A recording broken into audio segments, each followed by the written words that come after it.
கிரிக்ஸ் viewers உங்க எல்லாருக்கும் ஒரு பெரிய வணக்கம். இன்னைக்கான வீடியோ என்ன அப்படின்னா, IPL 2025க்காக கிட்டத்தட்ட வந்து பாத்தீங்கன்னா 3 ரீடென்ஷன் இருக்கும் அப்படிங்கிற மாதிரி அன்அஃபிஷியலா ஒரு நியூஸ் வந்து வந்திருக்கு. இன்னும் அது அஃபிஷியலா மாறல. பட் வந்திருக்க நியூஸ் என்ன அப்படின்னா 3 வந்து பாத்தீங்க அப்படின்னா ரீடென்ஷன், 1 வந்து RTM அப்படிங்கிற மாதிரி வந்து சொல்றாங்க. ஓகே, ஸோ இப்போ சென்னை சூப்பர் கிங்ஸ் இருக்காங்கல்ல, அவங்க அதுலேருந்து யார் யாரெல்லாம் பாசிபிலிட்டிஸ் இருக்கு ரீடைன் ஆகிறதுக்கு அப்படிங்கிறத பத்தி இந்த வீடியோவில் பேசலாம். ஃபர்ஸ்ட்லி வந்து ருத்ராஜ் கெய்க்வாட் பத்தி நம்ம எல்லாருக்குமே தெரியும். ஆப்வியஸ்லி அவர் வந்து கேப்டன், ஸோ அவர் வந்து ரீடைன் ஆகிறதுக்கு நிறைய சான்சஸ் இருக்கு. அதில் எந்த ஒரு மாற்று கருத்தும் இல்லை. மேபி ஃபர்ஸ்ட் ரீடென்ஷனாக கூட அவர் இருக்கிறதுக்கு நிறைய சான்சஸ் இருக்கு அப்படின்னு நான் நினைக்கிறேன். அதுக்கு அடுத்தபடியாக ரவீந்திர ஜடேஜா அவரையும் ரீடைன் பண்ணிடுவாங்கங்க. அதில் எந்த ஒரு மாற்று கருத்துமே கிடையாது. ஓகே, ஏன்னா ரவீந்திர ஜடேஜா மாதிரி ஒரு பிளேயரை நீங்கள் விட்டீங்க அப்படின்னா அது வந்து அவருக்கு லாஸ் கிடையாது, உங்களுக்கு தான் லாஸ் அப்படிங்கிறதும் நம்ம எல்லாருக்குமே தெரியும். ஸோ அவங்க 2 பேரும் டெஃபினெட்லாக ரீடைன் பண்ணப்படுவாங்க. பட் இந்த 3வது ஆள் யாரு அப்படிங்கிறது தான் ஒரு பெரிய குழப்பமே. அந்த 3வது ஆளுக்கு அவ்வளோ பேர் வந்து பாத்தீங்கன்னா போட்டி போடுறாங்க. ஃபர்ஸ்ட்லி சிவம் டூபே கடந்த ஃபியூ இயர்ஸா ரொம்ப நல்லா ஆடிட்டு இருக்காரு. ஓகே, கண்டிப்பா அவரை விடவும் முடியாது. அவரை விட்டாங்க அப்படின்னா ஆக்ஷன்ல அவரை திருப்பி எடுக்கிறது அப்படிங்கிறதெல்லாம் பெரிய விஷயம். டெஃபினெட்லி 10-12 கோடிக்கு மேல போறதுக்கு நிறைய சான்சஸ் இருக்கு. நீங்க 10-12 கோடி அவர் போயிட்டாரு அப்படின்னா RTM யூஸ் பண்ணி திருப்பி எடுப்பீங்களா அப்படின்னா அது நீங்க எந்த அளவுக்கு பிளானடா போறீங்க அப்படிங்கிற பொறுத்து தான் வந்து இருக்கு.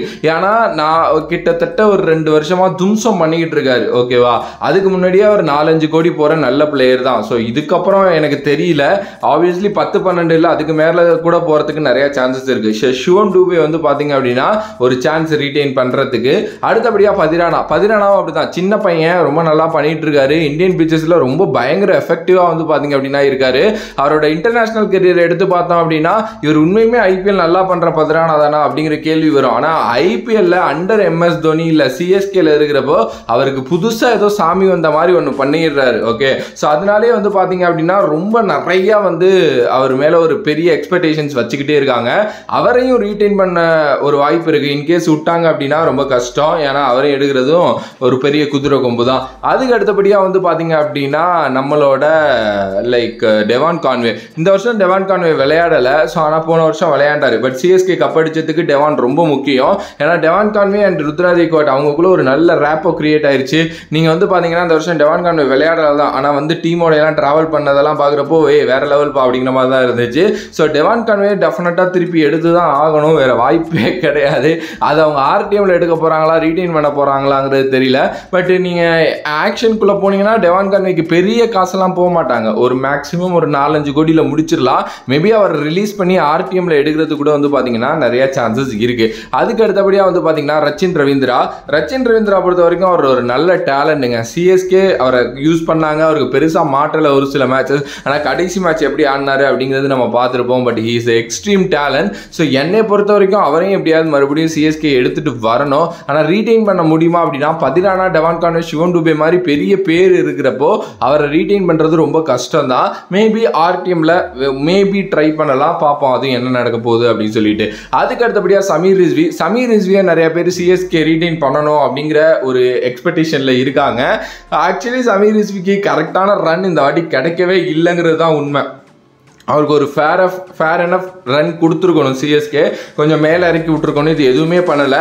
பட் ஒரு எக்ஸைட்டிங் டேலண்ட் அப்படின்னு அவங்களுக்கு ரொம்ப நல்லா தெரிஞ்சிருக்கு. ஏன்னா CSKல ஒரு பிளேயரை எடுத்து அவரை பிளேயிங் லெவலில் கொண்டு வர்றாங்க அப்படின்னா அது ஒரு பெரிய விஷயம். அப்போ அவர் நெட்ஸில் ரொம்ப இம்ப்ரெஸ் பண்ணியிருக்காரு அவங்கள அப்படிங்கிறது தான் உண்மையான ஒரு விஷயமும். ஸோ அது வந்து பார்த்தீங்க அப்படின்னா பண்ணியிருக்காரு அவர். ஸோ அதனால் வந்து அவருக்கு ஒரு ஃபேர் எனஃப் ரன் கிடச்சிருக்கணும். இல்லை பட் திருப்பி எடுப்பாங்களா அப்படின்னா எடுக்கணும்னு ஆசை இருக்கலாம். பட் எடுக்க முடியுங்கிறது ரொம்ப கஷ்டம். ரீடைன் பண்ண முடியாது, RTMலையும் பண்ண முடியாது. அதில் வந்து டேம் ஷுவர் நான்.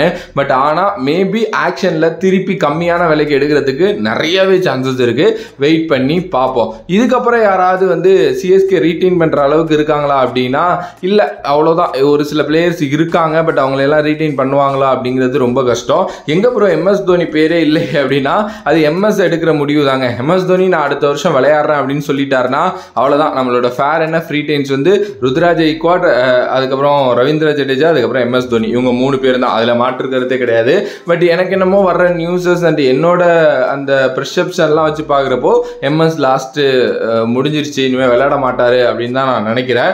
பார்ப்போம், அது தெரிய இன்னும் கொஞ்சம் நாள் ஆகும். ஸோ உங்களோட கருத்து இதை பற்றி என்ன அப்படின்னு சொல்லிட்டு மறக்காம கமெண்ட் பாக்ஸில் கமெண்ட் பண்ணுங்க. If you like the video please like share and subscribe to நம்மளோட கிரிக்ஸிட் சேனல். வேறொரு வீடியோவில் வேறொரு கான்செப்ட்ல வந்து உங்களை சந்திக்கிறேன். Another bye from this Vijay Mani. Love you all, stay safe மக்களே.